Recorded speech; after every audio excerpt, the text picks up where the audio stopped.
And ngayon guys, ituturo ko sa inyo kung paano gamitin yung ating action camera na OSEC S60ER model. Ito naman yung mga kakailanganin lang natin sa pagkabit doon sa ating helmet. Ito ay kasama doon sa pagbili ko ng camera. Gagamit tayo ng isang ganito extension para ikabit dito at dito rin ikakabit yung ating camera. Yan. So, itong case na ito guys, as you can see itong white, bali ito yung ginagamit para maging waterproof siya. Ang gagamitin natin, kasama na ito guys sa package, itong holder ng camera, ito yung ginagamit para sa pag motovlog.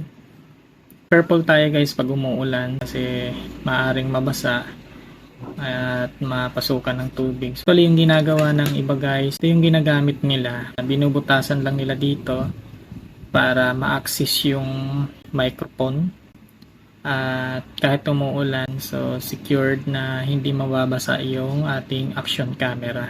Pero sa akin naman ayokong butasan kasi sayang naman itong case na ito na pwede natin magamit sa dagat kung tayo ay maliligo. So, makakapag video recording pa tayo sa ilalim ng dagat. Bali, ito, madali lang siyang ikabit guys. Gagawin nyo lang naman ay ilalagay nyo ito doon sa front ng helmet. Madali lang naman siyang ilock guys. I-open nyo lang ito ng ganyan, i-up nyo. And then ito naman ipapasok nyo doon sa loob. Then after nyo mapasok doon sa loob, para malock siya, bababa nyo lang ito para maipit at malock. Ganun din ang gagawin nyo guys doon sa isa. Papasok nyo lang din. I-unlock nyo muna. And then papasok nyo ito. Same process. Yan. So, pali magiging itsura nyan guys sa helmet kanyan. So, nakalock na siya. Kanya lang, mabilis lang yan. And then, ang gagawin nyo, pag nalagay nyo itong camera, kaagad dyan, ay masyadong yung distance niya doon sa helmet nyo ay sobrang lapit. So, ang gagawin natin para medyo malayo yung distance at para makita nyo din naman yung video habang nagre-record kayo. So, gagamitan natin siya ng extensioner. So, ito siya. So, ilalagay lang natin yan dito. Gagawin natin, ilulusin muna natin itong lock. Kunin natin and then ikakabit natin naman tong isa. After nating makabit guys, ito tatanggalin din natin tong lock and then ito naman yung ilalagay natin. Yan. At ilalagay natin tong lock. So ang gagawin nyo guys, yung ilalagay nyo dito na lock ay dapat yung mahaba. Huwag yung maliit kasi kapag maliit aabot dito yung kanyang pangipit, so mahihirapan tayo magtanggal, kaya mas maganda kung mahaba yung gagamitin natin. So ilalagay nyo lang siya dyan para malock, and then para makontrol nyo yung pag-access nyo pababa at pataas, nandito yan guys, luluwagan nyo lang o itataas tapos hihigpitan. So ito yung camera niya guys, pero mamaya na natin bubuksan. Pagkabit nito guys, actually sa una, nahirapan ako magkabit kasi medyo mahigpit. So, ang ginagawa ko dito para maikabit siya at para hindi rin magasgasan yung ating camera. So, ang ginagawa ko, hinihila ko to. Yan, hinihila bago ipasok yung camera. So, dapat tignan niyo yung side, dapat pareho ganyan. So, baka magkamali kayo ng pasok, mapapansin nyo na lang na mali pala. So, dapat check nyo muna kung tama ba. So, ang ginagawa ko guys para mabilis pumasok, ito hinihila ko and then ilalagay ko to sa loob. Yan na siya guys. Madali lang naman siyang ikabit. Sa una lang talaga yung nahirap. Yan. So pag ito yung ginamit natin guys, access natin yung camera. Pag nilagay nyo dito sa holder, papasok nyo ulit dyan. And then ito ipapasok nyo ulit dito. Ganyan lang guys. So, ganyan. So, mabilis lang siya. Ngayon naman ay ituturo ko sa inyo guys kung paano to gamitin at i-operate yung ating OSEC S60 camera. Kita natin sa taas ay merong mode, merong OK button, and then up and down button, And then sa gilid, meron tayong HD out. And then meron tayong USB. Meron din tayong saksakan ng memory card. Yan, itong Type-C USB, pwede kayo makapag-charge dyan. So, ngayon guys, i-open na natin. So, para ma-open siya, so ito lang, ilolong press lang natin yung mode. Yan. Pag premise nyo yung okay guys, i-start recording na siya. Yan. Kung gusto nyo naman siyang i-cancel, stop recording, i-press nyo lang ulit yung okay na button. Ang ating OSIC S60ER model, touchscreen na siya guys. So, pag click nyo itong play button, so makikita nyo na dyan yung mga na-record natin. Para bumalik siya, pwede nyo i-click yung back again. And then, pwede nyo na rin ma-access yung settings dito. Kasi touchscreen naman. Kung gusto nyo siyang i-back, i-click nyo lang itong mode. Yan. So, ngayon, pupunta tayo doon sa ating settings. So, ituturo ko sa inyo. Punta tayo sa mode. And then, video setup. So, ngayon kung nakalagay ito sa case at hindi nyo ma-access yung touchscreen guys, gamitin nyo lang itong arrow up and down. So, i-click nyo yung down para pumunta doon sa video setup and then press OK. So, kung na-access nyo yung touchscreen, madali lang naman kasi itatouch nyo na lang siya. So, dito sa video resolution guys, tayo magsiset kung anong video quality yung gagamitin natin. So, gamitin natin yung arrow up and down para makita natin lahat. Merong 4K 30 fps, 4K 60 fps, and then ito yung 2.7K 60 fps. Meron din siyang 1080p 60 fps, 1080p 120 fps. Yan, meron din siyang 720 60 fps, 240 fps and 120 fps.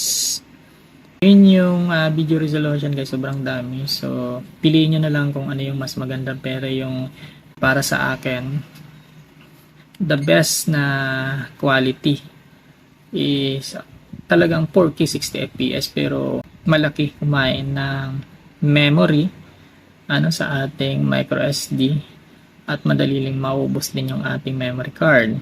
Normally, yung ginagamit ko is 2.7K 60 fps or yung 1080p 60 fps. Yan. Pili lang kayo sa dalawa. Pero yung maganda talaga yung 4K 60 fps. Pero para makatipid tayo sa ating memory, so piliin nyo na yung 2.7K 60 fps or yung 1080p 60 fps. Itong 30 fps guys, hindi ko siya recommended gawa ng mapapansin nyo dun sa video, para siyang naglalag, medyo parang putol-putol. Mas maganda talaga gamitin yung 60 fps kasi very smooth kung iharap mo pakaliwa or pakanan ng iyong action camera. Maganda rin gamitin yung 120 fps or meron pa dito yung 240 fps, kaya lang hindi ko siya recommended din sa inyo guys kasi yung anti-shake niya ay hindi siya support. Yan, basta pag lumampas tayo sa 60 fps, hindi na siya support no EIS or yung anti-shake na features niya. Kaya nire-recommend ko yung 2.7K 60 fps or 1080p 60 fps. Yan. So click lang natin yung back. Punta tayo dito sa voice record. Click natin OK. Click lang natin on. Always nyo itong i-check guys kasi baka habang nagbablog kayo ay hindi pala naka-on yung voice record. Next, punta tayo dito sa EB. So, ito guys, exposure ito. Set nyo na lang dito sa 0.0. And then, pero depende pa rin yan sa kuha ng inyong action camera. Pag medyo maliwanag, pwede nyo siyang iset to negative. So, depende sa inyo guys. Pero, normally talaga yung standard natin yung 0.0. And then, next yung EIS, yan yung ating anti-shake. Huwag yung i-off. And then, yung loop naman, sa akin dito yung ginawa ko is 5 minutes. Para medyo mahaba. After 5 minutes, magre-record na naman ulit siya ng panibagong video. And then, time-lapse, tulad sa mga cellphone. Slow motion movie. Yan, di ko na yan siniset guys. So wala pa naman akong plan na gumawa ng slow motion movie. And then fast motion movie, ganun din. So kabaliktaran ng slow. So mabilis yung kuha ng camera. So pag tinignan niyo yung video, mabilis. Parang naka-fast forward siya. So ito guys ay kailangan naka-on din siya. Kasi pag nagre-record kayo, kapag hindi siya naka-on, so maririnig doon sa inyong record yung hangin. So para clear, kailangan nyo i-on. And date stamp.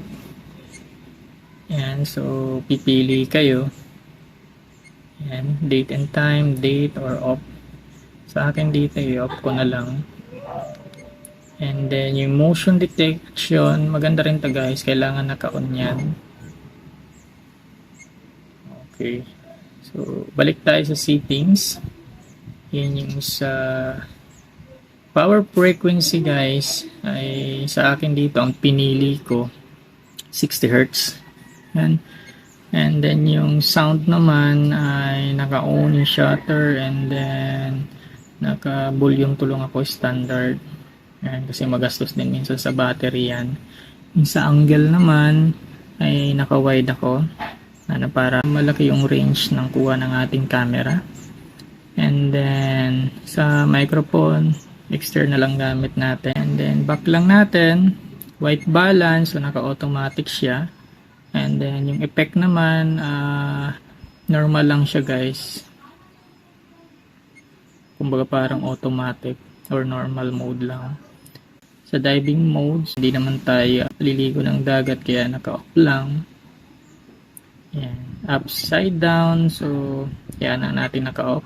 Screensaver ang ginagawa ko dito guys ay 3 minutes after 3 minutes para nagre-record tayo. Yung screen niya mag-off para makatipid tayo ng battery. So, sa akin after 3 minutes.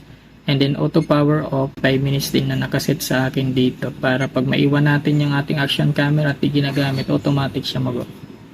Para makatipid din tayo ng battery. Yan. Sa baba nito guys, meron pa siyang power on auto record. So naka-off lang sa akin. Language, of course, English. And then remote control, naka-on din siya. So bali yung remote control natin guys, so bali ito yon. Test natin yung ating remote control kung gumagana ba. Pag press natin itong pula guys, ang ibig sabihin yan ay camera. Pag click natin, automatic na siya kukuha ng camera. And then pag click natin yung ito namang baba, gray color, automatic siya mag-video recording. Yan, so you can see pumupula. Yan, kung gusto natin siyang stop, click lang din natin ito. Yan, so ganda guys kasi meron siyang remotely yung ating action camera. Ito guys, yung up and down button, so may mga function din siya. Ito sa taas, on and off ng ating microphone. Yan, as you can see, naka-off yung ating microphone. Pag in-on natin, yan, nawala na yung pula. So, ipipress nyo lang itong up button. And then, yung down button naman, ito yung pag kinunik nyo yung inyong cellphone sa inyong action camera. Yan, mag-open yung Wi-Fi. Ang gagawin nyo dito guys, download lang kayo ng application. And then, first ay i-connect nyo sa inyong cellphone, yung Wi-Fi na ito, na ibinigay ng inyong action camera. Para mag-exit kayo guys, click nyo lang itong X. And then, yan. So, ganyan lang guys. Napaka-bilis lang i-operate ng ating action camera. Ngayon naman guys, kung gusto nyo ilipat dito yung screen, so ang gagawin nyo dyan ay i-press nyo lang itong down button ng mga 2 to 3 seconds. So try natin. Yan, nandyan na yung screen sa likod. So ganyan lang kabilis yan guys. So para maibalik dito sa screen ulit yung monitor, so ganun lang, same process. Press nyo lang ito ng 2 to 3 seconds. So yan guys, huli ay naturuan ko kayo kung paano i-operate yung ating action camera na OSIC S60 ER model.